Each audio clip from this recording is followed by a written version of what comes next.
Welcome to tent house. দেখতেই পাচ্ছ আমি রয়েছি এই মুহূর্তে একটা টেন্ট হাউসে, যেটা ঝাড়গ্রামে। আর এত পছন্দ হয়েছে আমার এই টেন্ট হাউসটা, অনেকটা স্পেসিয়াস আর ঠান্ডা আছে কিন্তু বেশ। হ্যাঁ ঠান্ডা আছে, মানে এসি না চালাতে কিন্তু বেশ ঠান্ডা রয়েছে এই টেন্ট হাউস গুলো। আর এখানে টেন্ট হাউস পাশেও রয়েছে, অপোজিটে ট্রি হাউস রয়েছে। বাট এই রুমটা অসম্ভব সুন্দর লাগছে। বাইরে যতটা বাইরে দেখেছিস একবার, বাইরের লুকটা কেমন লাগলো তোমরা আগে কমেন্টে জানাও। ওপর রয়েছে পাখা রয়েছে, অনেক কিছু আছে। এখানে এসির ব্যবস্থা তোমরা পেয়ে যাবে। অনেকেই বলে কি যে যেমন আমার ভিডিওতে অনেক কমেন্ট করছে দিদি এই গরমে ঝাড়গ্রাম, বিশ্বাস করো তোমরা একবার আসো। মানে রুমে যেহেতু এসি রয়েছে, এই টাইমে তোমরা রুমে স্পেন্ড করবো, যখন বিকালে ঘুরতে বেরোবো তখন আশা করি অতটা কষ্ট হবে না।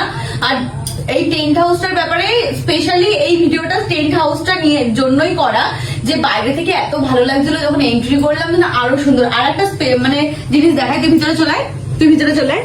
কি এই দেখো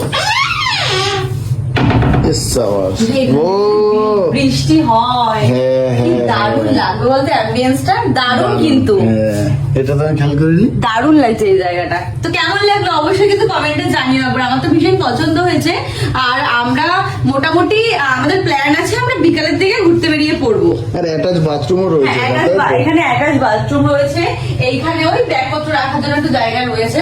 মানে একটা টেন্টে তোমরা এর থেকে বেশি আর কি দরকার, একটা টেন্টের মধ্যে অ্যাটাচ বাথরুম, মানে এর থেকে বেশি আর কিছু দরকার হয় না। যথেষ্ট স্পেস রয়েছে।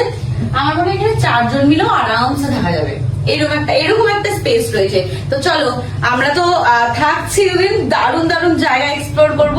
আর এই স্পেশালি টেন্ট হাউসটাকে 10-এর মধ্যে